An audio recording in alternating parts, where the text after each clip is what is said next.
Hi BookTube, and welcome to another Middlemarch meditation. I had such ambitions for today's episode.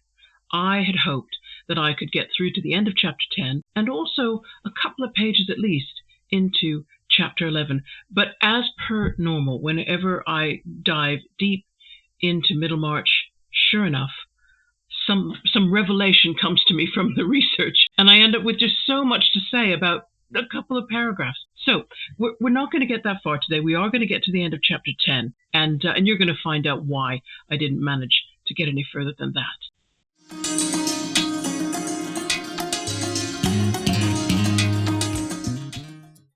If you remember, we called the start of chapter 10 the middle log. That was my invention, but we could also see it as a prologue because it's preceding the entrance of new characters on the Middlemarch stage, and they're going to play their part in a new story. And if we follow this line of thinking, then the dinner party at Mr. Brooks' home becomes the opening act of this new play. And I'm taking cues from the way I've seen the characters presented and interacting so far. Characters like Mr. Standish, with his accent and his manners acquired from years of working with the landed gentry, even though he's not landed gentry himself. Mr. Chichely, who describes relations between the sexes with hunting metaphors, and Lady Chetham and Mrs. Cadwallader pronouncing on medical matters as if they knew anything. And I judge from that this story it's going to be a fairly comic one. And maybe you're thinking, well, hold on, what's with all these theatrical metaphors all of a sudden? It was inspired mainly by the epigraph that is at the head of chapter 11. But of course, as you now know, we're not going to get as far as that epigraph. So I got ahead of myself a little bit. But the prologue idea is still important because we are also introducing a new idea, a bit of social history. We're going to get there. Follow me, and let's start where we left off in the middle of page 91. And we're in the middle of the page, not quite actually, underneath that faint blue line. We had started with Lady Chetham, and she was commenting on Celia, saying that Celia was fonder of geraniums, very important fact apparently, and seems more docile, though not so fine a figure. But then we recall, of course, that it was Mrs. Cadwallader that pushed this subject of conversation in the direction of Celia for reasons matrimonial. Lady Chetham really isn't interested in talking about Celia. What she wants to talk about, she goes on to straight away. She says, but we were talking of physic. Tell me about this new young surgeon, Mr. Lydgate. I am told he is wonderfully clever. He certainly looks it. A fine brow, indeed. Now, a fine brow, Lady Chetham is showing that as part of her extensive but completely unscientific medical knowledge, she's read about and agrees with principles of physiognomy, the idea that the quality of a person's character or aspects of their personality can be discerned just by observing their facial features. The methods were infamously used in the mid-20th century in combination with theories of eugenics to classify people. Now, Mrs. Cadwallader has interests of her own. Of course, the first thing she wants to know is what somebody's social status is. So she remarks, yes, he is a gentleman. That isn't just a comment on his manners. To say that someone was a gentleman in the 19th century implied there was a certain amount of social standing. That is, they came from particular types of families, usually families who made their wealth from land, not usually from industry, that although that became the norm as the 19th century went on and you had more and more wealthy people becoming more established who'd made their money from the Industrial Revolution. But initially it did mean you had to come from particular families with particular lineage that could be traced going back, and then you could be called a gentleman. So she has obviously done her homework and she's identified him. I heard him talking to Humphrey. He talks well. Yeah, that's also important too. How he spoke would have identified his socioeconomic class also. And then Lady Chetham chimes in. So apparently, she doesn't really need too much telling. She's already done some homework of her own. She says, yes, Mr. Brooks says he is one of the Lydgates of Northumberland. Now, I have no idea. I could not find that this was a true family. I think this is Eliot's invention But of course, by saying the Lydgates of Northumberland, the implication is this is a family that goes several generations back in that area.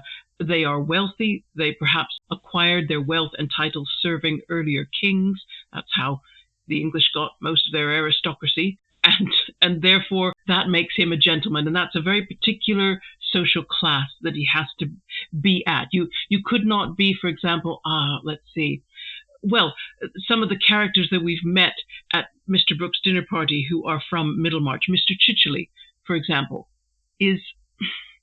Yeah, it'd be difficult to know. He would probably not be qualified. He'd be called a gentleman in one sense. He'd want to call himself a gentleman. But the way in which Mrs. Cadwallader is using it implies a particular social standing. Not just, he's fairly well off. Because Mr. Chichely probably is by the sounds of it, and Mr. Standish. They both make their livings. But gentleman meant you probably had your own wealth in land, most likely, and that went back for several generations. But I'm digressing. Except, no, not quite, because Lydgate, it interests me that Eliot gives this doctor character a surname, which I can't find belongs to an actual noble family. But what I did find is that it belongs to a great poet from the south of England who's hardly talked about now. He was a contemporary of Geoffrey Chaucer. They knew each other, and he was named John Lydgate. Lydgate entered the abbey at Bury St. Edmunds in Suffolk when he was just 15, and he remained a monk all his life. He was commissioned to translate lengthy classical poetic works for the aristocracy, and he wrote a great amount of poetry himself. I've seen estimates between 100,000 and 150,000 lines of his combined output. In all the courses I have been taught about English literature, I was never taught about John Lydgate. It really surprises me what has been left out of my English literature education. And there's about a 200-year gap in my knowledge, because I really, in terms of English literature, I really only know about Chaucer. And then there's a jump of about 200 years up to Shakespeare. And I'm going to see if I need to fill that, whether there are some writers that in Eliot's day would have been well known and talked about, and yet over time they simply disappeared from, I can't say popular awareness, because it wouldn't have been popular awareness in Eliot's day. You still had to be fairly well educated. But in well-educated circles, I don't think John Lydgate is talked about a great deal. So I'd like to look into that a little bit more on my own. Anyway, picking up where we left off, we've got Lady Chetham saying that Dr. Lydgate is one of the Lydgates of Northumberland. He's really well connected. That simply means his family intermarried with other families of a similar social status. Everything that these two ladies talk about sits at a particular socio-economic level, and they're not too interested in what goes on below. Although Lady Chetham goes on to say, one does not expect it. That is, one does not expect a doctor, expect it in a practitioner of that kind, meaning you don't expect a doctor to have that kind of social status.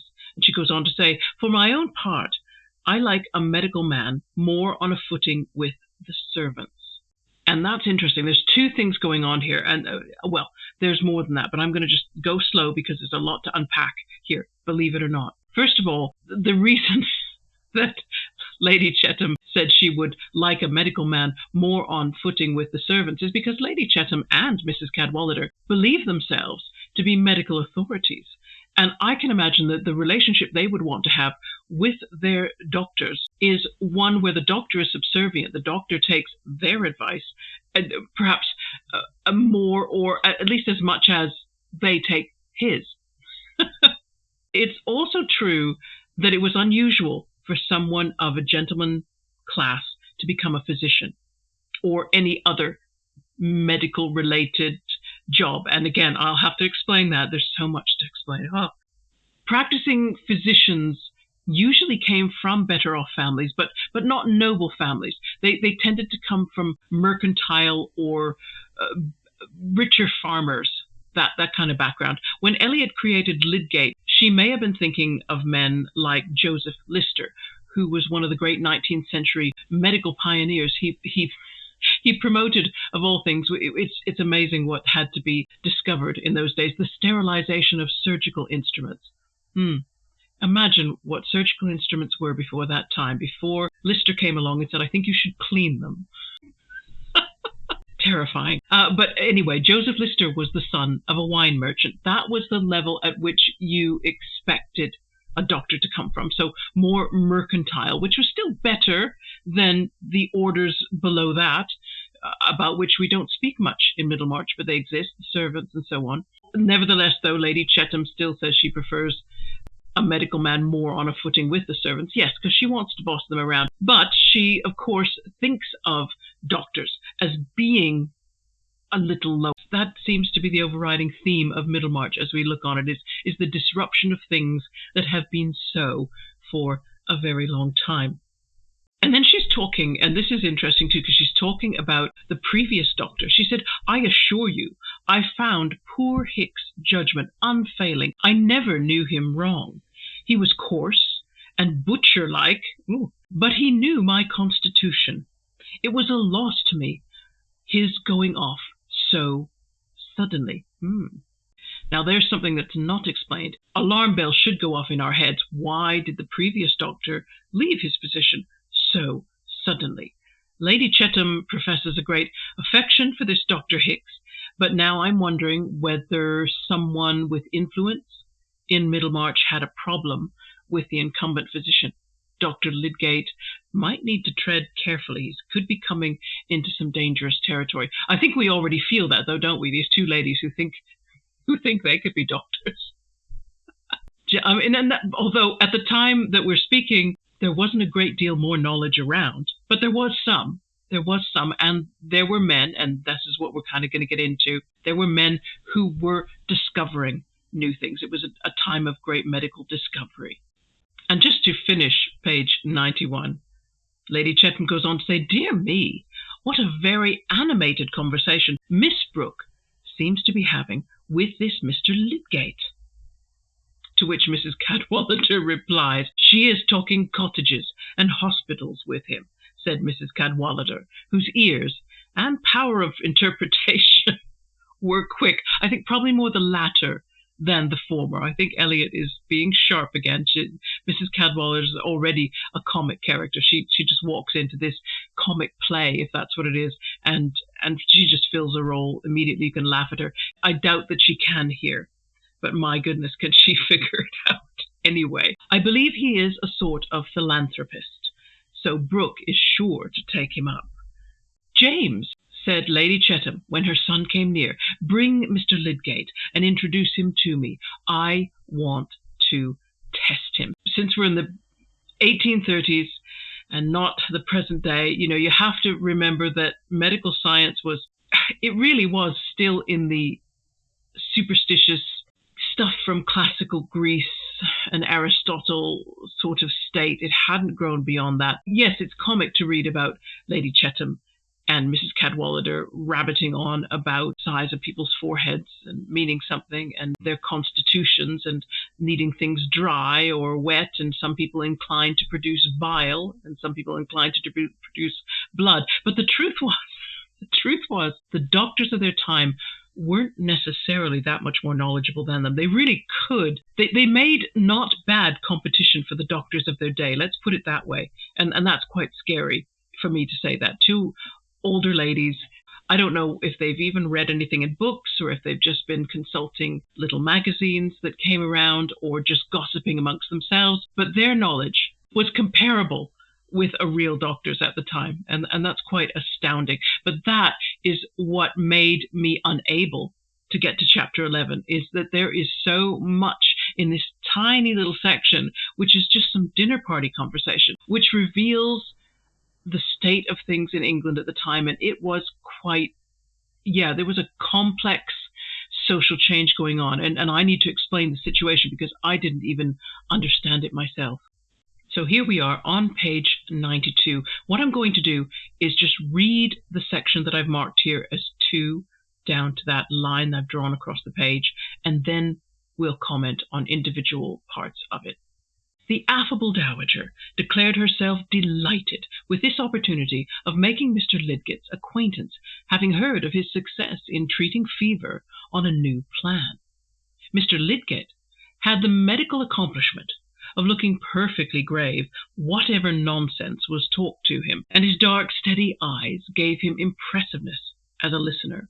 He was as little as possible like the lamented Hicks, especially in a certain careless refinement about his toilette and utterance.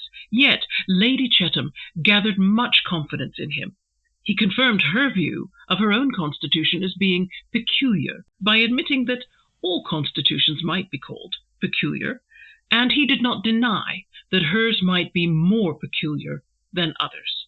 He did not approve of a too lowering system, including reckless cupping, nor, on the other hand, of incessant port wine and bark.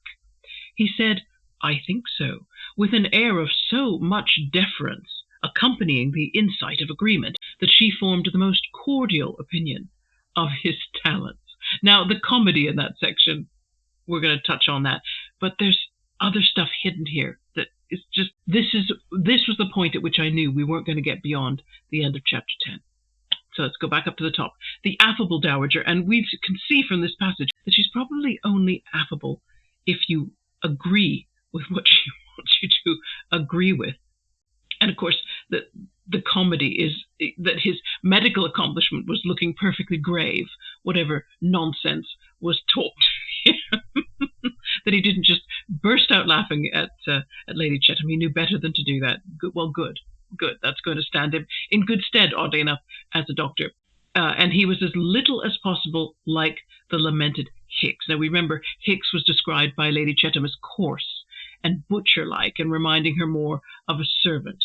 So when the passage goes on to say, especially in a certain careless refinement about his toilette and utterance, we might look at the word careless and think, oh, well, that means he doesn't dress very well, or he doesn't look after himself. The careless has a slightly different meaning. It means, he's so good at it. He's so good at it. It just seems to take no effort. It's almost effortless, careless. He doesn't have to take a lot of care with it, because he's just got that something. He's just got that way. So toilette would mean all aspects of his choosing his dress, keeping his hair, beard in good condition, all that sort of stuff. And utterance would, of course, mean the way he speaks, particularly the accent with which he speaks. And also, of course, his carefulness, as you say, of looking perfectly grave, whatever nonsense was talked to him. All these things were gentlemanly behaviors. We still admire someone who can stay level-headed and calm in a conversation, especially when things are a little heated or a little stupid, and he seems to have that talent. Of course, we then get the comic bit about him saying that all constitutions might be peculiar. Lady Chettam, of course, you can tell she hears what she wants to hear. And so she's heard what she wants to hear. It's this sentence: he did not approve of a too lowering system, including reckless cupping. And you think, what on earth? This is the first time you read it. If you have no knowledge, you just think, I don't know what that is, but I don't think we should be talking about it in any detail. We will, because it isn't what you might think it is. Nor, on the other hand, of incessant port wine and bark. So here, whatever it is that Lady Chettam is talking about, these are some kind of medical treatments that she has had either from Hicks or from other doctors. And what we're going to look at is just what these treatments are and how common they were in the early 19th century. Now, at this point, I have to admit that, once again, Eliot astounded me. When I read this business about reckless cupping, too lowering system, I thought, Eliot must be making up a bunch of nonsense, some phrases that she just thought up off the top of her head to show just how silly Lady Chettam is, to show just what kind of nonsense she is talking to Dr. Lidgett. But of course, I knew it's never wise to assume anything about Eliot, so I went on Google and I put in the search engine lowering system and cupping in conjunction with medicine, so cupping, quotes, plus medicine, and whole new vistas of knowledge opened up to me, literally. And I'm going to try to give that knowledge to you in layers, because it just came to me in waves. So layer one, there is an ancient practice called cupping, and it involves drawing blood to the surface of the body by using a glass vessel that you place against the skin, and then you create a vacuum by warming up the glass. I'm not expert enough to say whether or not this is an effective treatment. Browsing online shows me that this is still going on and that opinion about its efficacy runs in both directions. Okay, let's just suffice it to say that, right? I am not a doctor. I'm not going any further than that.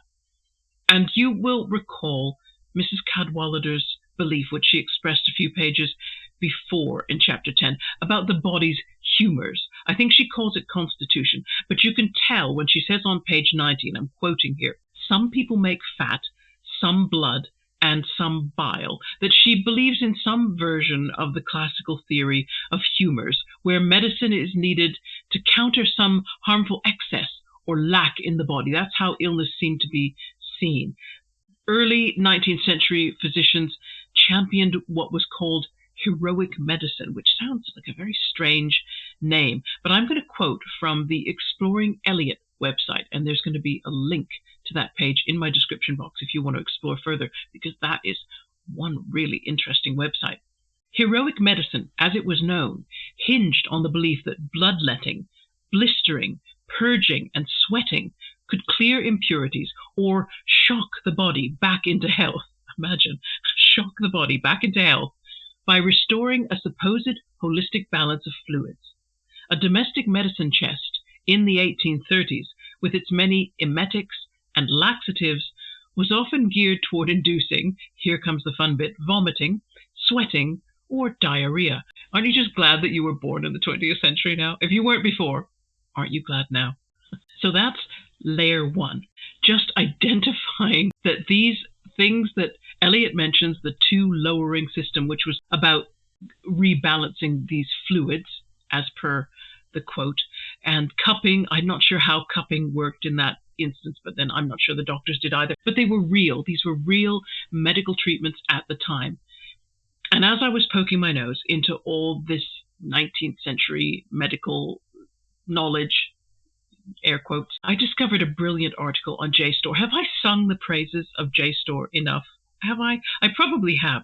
Again, suffice it to say, it's just a brilliant resource for in-depth study of English literature.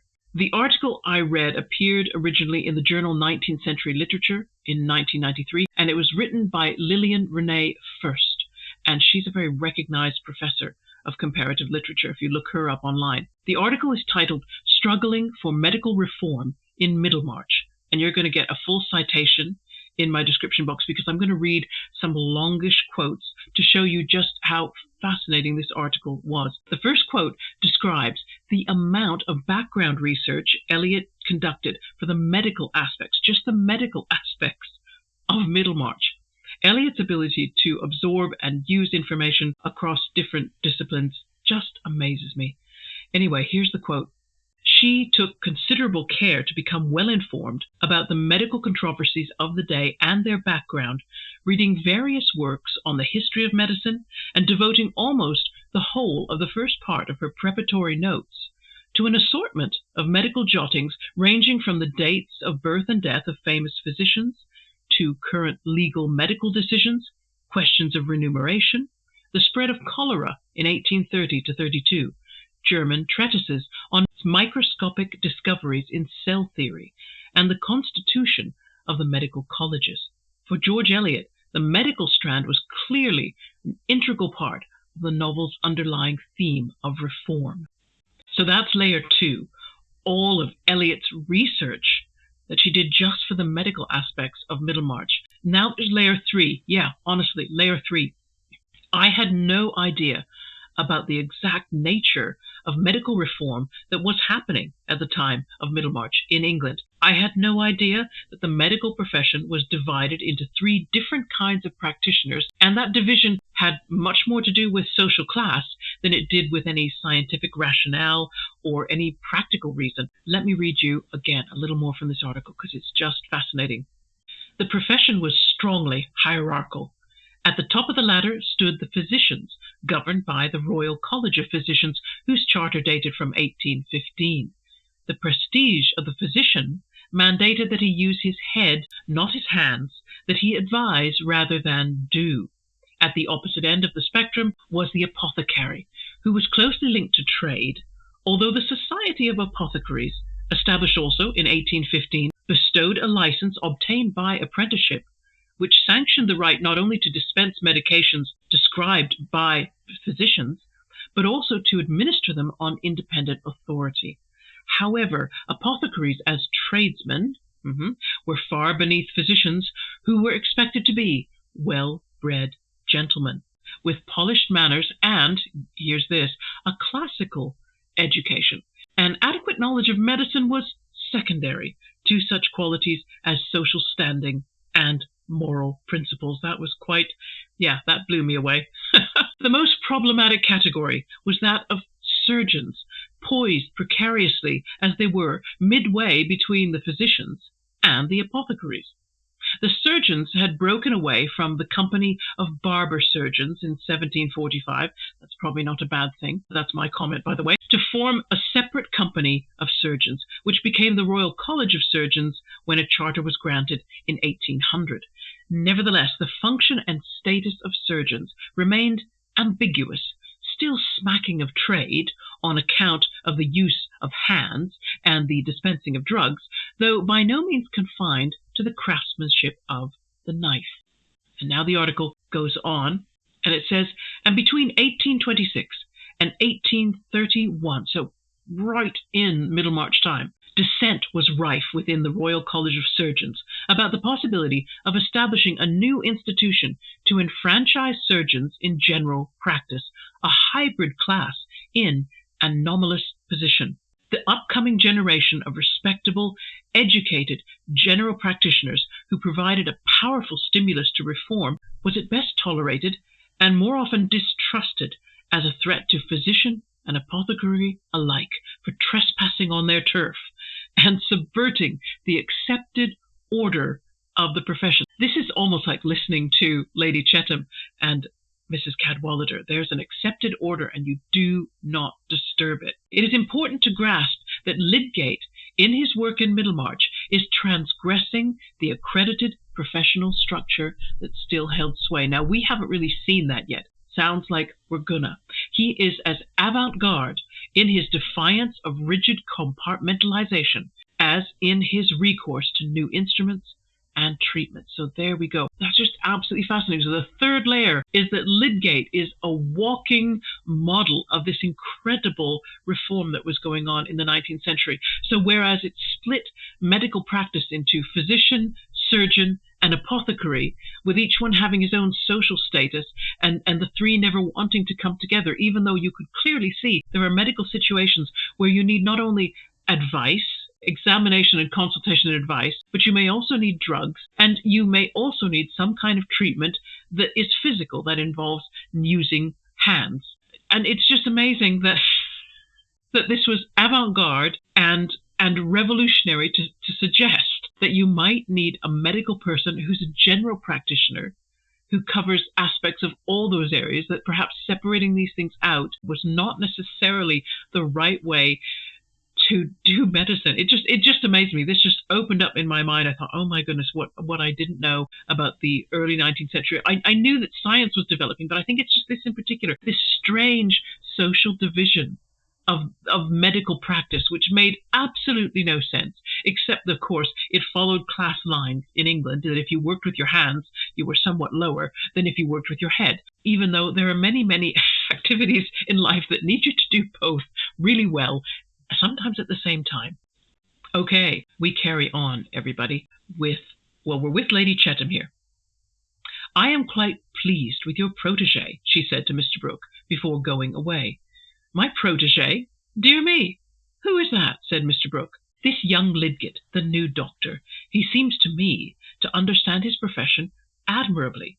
Oh, Lydgate, he is not my protégé, you know. Only I knew an uncle of his who sent me a letter about him. However, I think he is likely to be first-rate.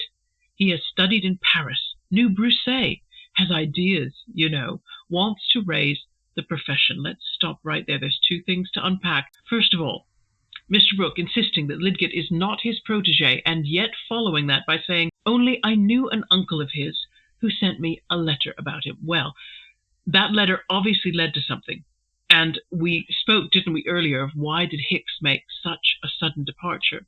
And I wonder if Mr. Brooke had a hand in that. Certainly, whoever would have had a hand in it would have to be one of the landed gentry. It would have to be at that social level to move Mr. Hicks and get Lidgett in. So although Brooke denies that Lidgett is his protege, well, I would say, well, I think he is Mr. Brooke, because the reason he's in Middlemarch at all is probably due to Dorothea's uncle. Now we've got to know about this Broussais.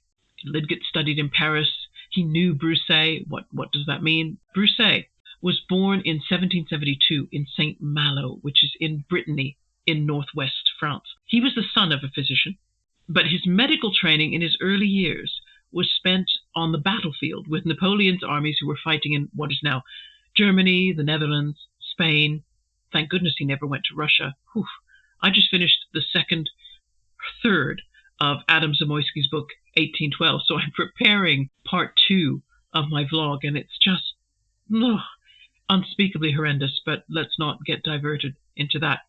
Broussais caused commotion in his profession with his theories about physiology and illness. His ideas, unfortunately, they've not survived scientific scrutiny, particularly his tendency toward extreme bloodletting, which involved frighteningly large numbers of leeches. Please do not look it up or read any more if you're squeamish that way. I sometimes wonder what was worse in the 19th century, being ill or being treated for an illness.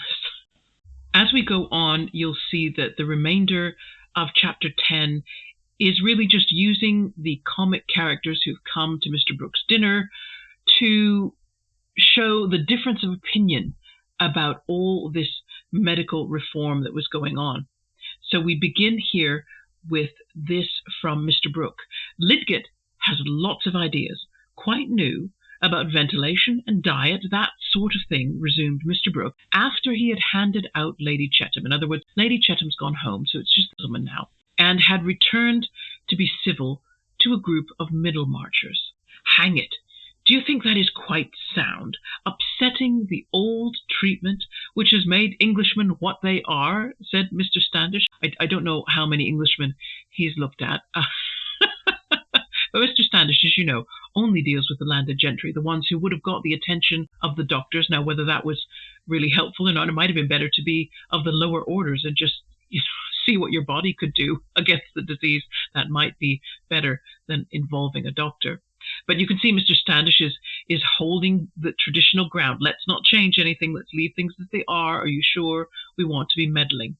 And then in comes Mr. Bulstrode. Medical knowledge is at a low ebb among us, said Mr. Bulstrode, who spoke in a subdued tone and had a rather sickly air. Okay. I, for my part, hail the advent of Mr. Lidgett. I hope to find good reason for confiding the new hospital to his management. So there we go. So completely opposite. Mr. Bulstrode is willing to take a gamble on Dr. Lidgett, thinks, no, I think not only are his ideas needed, I'm actually going to give him a leadership position in a new hospital. That is all very fine, replied Mr. Standish, who was not fond of Mr. Bulstrode. Well, I don't think these two men would get on very well. And he goes on to say, if you like him to try experiments on your hospital patients and kill a few people for charity, I have no objection. He goes on to say, and I'm going to just superimpose page 93 over top, I am not going to hand money out of my purse to have experiments tried on me. I like treatment that has been tested a little. I mean, it doesn't say tested and fails rather often. Fails more often than it succeeds. Never mind, there we go. This is how people argue, isn't it, when they have strong beliefs, right? Nothing to do with rational examination of the evidence, just we stick with what we know. We could get diverted onto that subject, but we're going to stick with Middlemarch here. Well, you know, Standish, every dose you take is an experiment. An experiment, you know, said Mr. Brooke, nodding towards the lawyer. And that's a very good point. Without any medical knowledge, everything you try to do to treat yourself is a little experiment.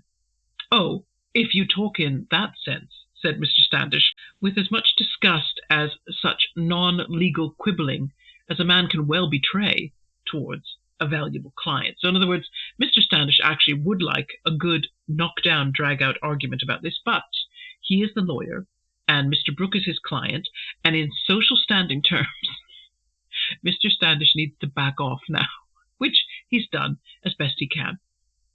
I should be glad of any treatment that would cure me without reducing me to a skeleton, like poor Granger, said Mr. Vincey, the mayor, a florid man who would have served for a study of flesh in striking contrast with the Franciscan tints of Mr. Bulstrode.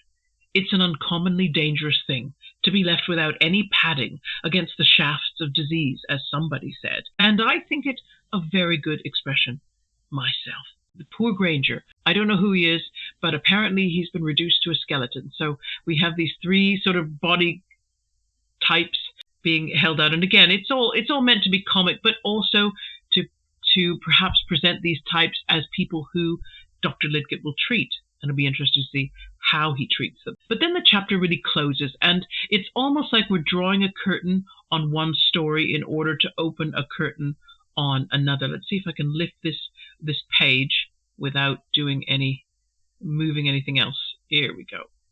Mr. Lidgett, of course, was out of hearing. He had quitted the party early and would have thought it altogether tedious but for the novelty of certain introductions, especially the introduction of Miss Brooke, whose youthful bloom, with her approaching marriage to that faded scholar, and her interest in matters socially useful, gave her the piquancy of an unusual combination. Yes, Dorothea was, for her day, and she was an unusual combination for a woman. She is a good creature, that fine girl, but a little too earnest, he thought. It is troublesome to talk to such women. They are always wanting reasons, yet they are too ignorant to understand the merits of any question, and usually fall back on their moral sense to settle things after their own taste. Well, there's some truth in that for Mr. Lidgett about Dorothea. She doesn't know enough to know how to ask questions or how to receive the answers, and so it's true that she probably does fall back on a moral sense rather than because she hasn't got any other basis on which to make decisions. Evidently, Miss Brooke was not Mr. Lidgett's style of woman any more than Mr. Chichely's. Considered, indeed, in relation to the latter, whose mind was matured, she was altogether a mistake and calculated to shock his trust in final causes, including the adaptation of fine young women to purple-faced bachelors. But Lidgett was less ripe. In other words, he wasn't as old a man, he was less experienced, and might possibly have experience before him, which would modify his opinion as to the most excellent things in woman. So he might have his opinion changed. In other words, Mr. Chichely probably wasn't going to change his opinion, but Lidgett may do.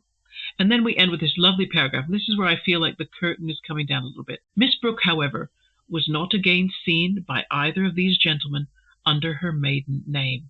Not long after that dinner party, she had become Mrs. Casaubon, and was on her way to Rome. And there the chapter closes, sort of saying, let's draw the curtain down on Dorothea. She's gone away. And the next chapter would have dealt more with Mr. Lidgett, and I would have loved to have got to it for you. But unfortunately, time just ran out on me, everyone, because of the sheer amount of stuff I had to bring in about medical reform. I just felt that's enough for today. We will come back to chapter 11 very soon. I wish I had time to do these Middlemarch meditations more often because they're so fascinating. I've got to go record another video now. So I'm going to let you all go. See you in a few days' time.